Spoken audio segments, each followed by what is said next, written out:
ಸ್ನೇಹಿತರೆ, ಇವತ್ತಿನ ವಿಡಿಯೋದಲ್ಲಿ ಮಕರ ರಾಶಿಯವರಿಗೆ ಜೂನ್ ತಿಂಗಳು ಅಂದರೆ 2026ರ ಜೂನ್ ತಿಂಗಳಿನಲ್ಲಿ ಯಾವ ರೀತಿ ಇದೆ, ವೃತ್ತಿಗೆ ಸಂಬಂಧಪಟ್ಟಂತೆ, ಆರೋಗ್ಯಕ್ಕೆ ಸಂಬಂಧಪಟ್ಟಂತೆ, ಶಿಕ್ಷಣಕ್ಕೆ ಸಂಬಂಧಪಟ್ಟಂತೆ ಎಲ್ಲ ವಿಚಾರವನ್ನು ಕೂಡ ಸಂಪೂರ್ಣವಾಗಿ ತಿಳಿಸ್ಕೊಡ್ತೀನಿ.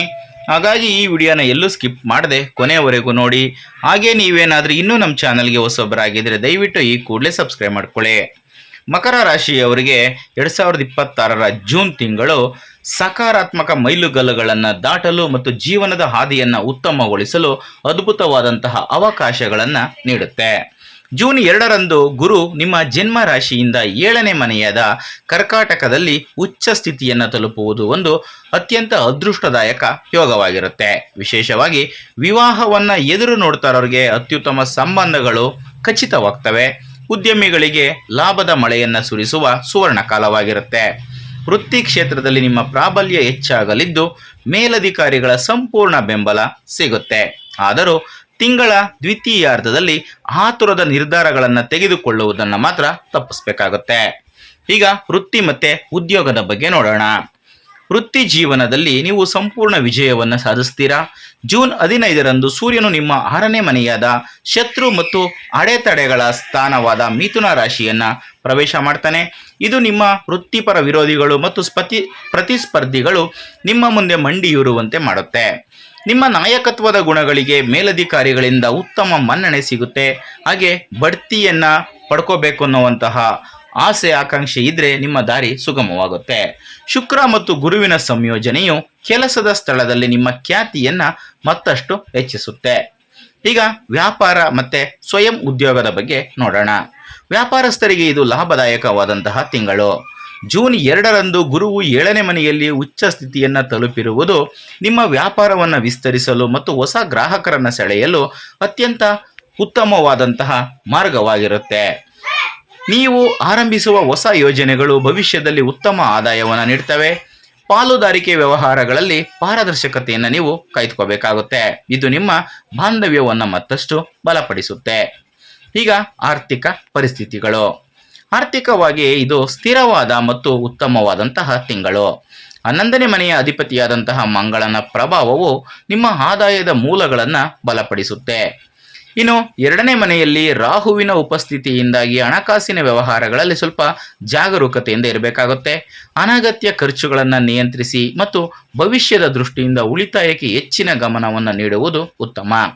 ದೊಡ್ಡ ಮೊತ್ತದ ಸಾಲ ಅಥವಾ ಹೂಡಿಕೆ ಮಾಡುವ ಮುನ್ನ ಅನುಭವಿಗಳ ಸಲಹೆಯನ್ನು ಪಡೆಯುವುದು ಒಳ್ಳೆಯದು. ಈಗ ನಿಮ್ಮ ಆರೋಗ್ಯ ಮತ್ತು ಕ್ಷೇಮ. ಆರೋಗ್ಯದ ದೃಷ್ಟಿಯಿಂದ ಈ ತಿಂಗಳು ನಿಮಗೆ ಉತ್ತಮವಾಗಿದೆ. ಸೂರ್ಯನ ಸಂಚಾರವು ನಿಮ್ಮ ದೈಹಿಕ ಶಕ್ತಿಯನ್ನು ಹೆಚ್ಚಿಸುತ್ತದೆ. ಆದರೂ ಸಣ್ಣ ಪುಟ್ಟ ಗ್ಯಾಸ್ಟ್ರಿಕ್ ಸಮಸ್ಯೆಗಳು ಅಥವಾ ಜೀರ್ಣಕ್ರಿಯೆಗೆ ಸಂಬಂಧಿಸಿದ ತೊಂದರೆಗಳು ಕಾಣಿಸಿಕೊಳ್ಳಬಹುದು.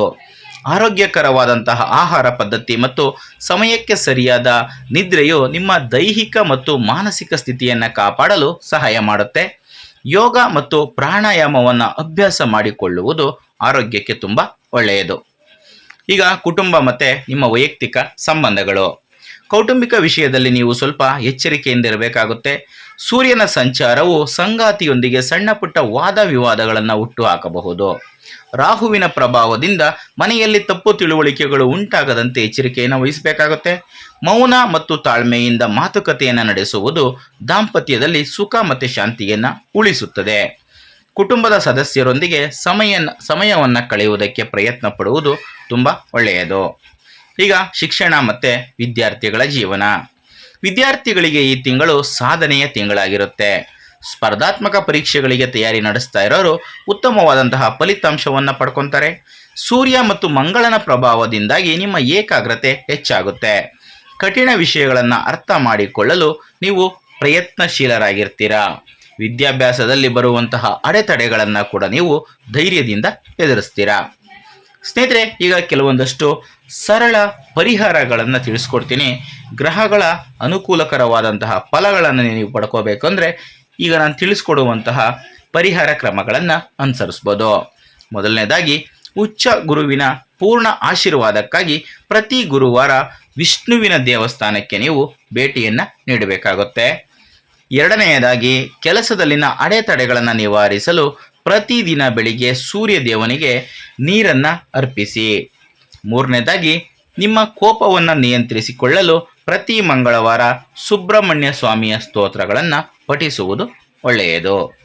ಸ್ನೇಹಿತರೆ, ಇದಿಷ್ಟು ಇವತ್ತಿನ ವಿಡಿಯೋದಲ್ಲಿನ ಮಾಹಿತಿ. ಮುಂದಿನ ವಿಡಿಯೋದಲ್ಲಿ ಮತ್ತೆ ಸಿಗ್ತೀನಿ. ಎಲ್ರಿಗೂ ಕೂಡ ಒಳ್ಳೆಯದಾಗಲಿ. ಧನ್ಯವಾದಗಳು.